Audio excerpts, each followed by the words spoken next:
Welcome to teachthevote.org. It has been an on-again, off-again affair this session for legislation to make the teacher retirement system actuarially sound. Identical proposals filed in both the House and Senate called for generating the funding needed by requiring more than half of current active educators to be 62 years old before they can receive full retirement benefits. Original versions of the teacher retirement system bills, Senate Bill 1458 and House Bill 1884, contained a series of provisions that we had major issues with, that we conflicted with our legislative positions. Specifically, the idea that the minimum age 62 requirement that is proposed in both bills would be applied to current employees, effectively changing the rules by which they entered the profession. This plan was met with stiff opposition from ATPE and like-minded advocates in the education community. ATPE responded by returning to the negotiating table to find a better solution. The Senate author has negotiated with us in good faith, Senator Robert Duncan. He's made a series of improvements to the bill that we've asked for, which we greatly appreciate.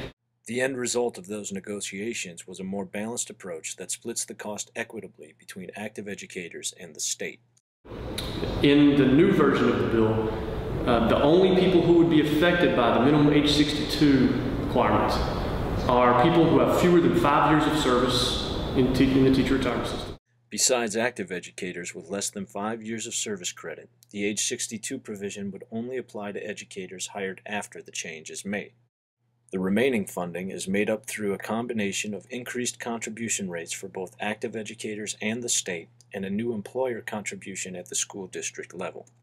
So you've got a state contribution rate of 6.8%. You've got a local district proposed contribution of 1.5%. So you've got an employer rate of about 8.3%. You've got an active member rate proposal of 7.7%. That means active members will have their contribution rate increased by less than 1.5%, but the state will be contributing more than employees overall. The payoff will be a system that is actuarially sound. It gives us a funding period, which basically gets us to solvency. It allows us to give retirees a cost of living adjustment. You set the stage for future increases or potentially regular increases for retirees. None of that is possible without this bill passing. Another benefit of actuarial soundness is that it protects the system from attempts to convert it from a defined benefit plan in which benefits are guaranteed for life to a private plan that acts more like a 401k where benefits are subject to market fluctuations. Tim Lee, the executive director of the Texas Retired Teachers Association, says his group supports the new proposal. Texas Retired Teachers Association is the second largest educator organization in the state, second only behind ATPE. We have a little over 80,000 members. TRTA members have sent about 35,000 emails to legislators asking them to support these measures. Lee says his group's support is not just in the interest of current retirees. Our goal is to make sure the system is there not only for our members, but for every generation of educators that come behind. To the credit of ATPE and working with other friends in the educator community, these bills are looking a lot better. Senate Bill 1458 was approved unanimously on the Senate floor May 8th.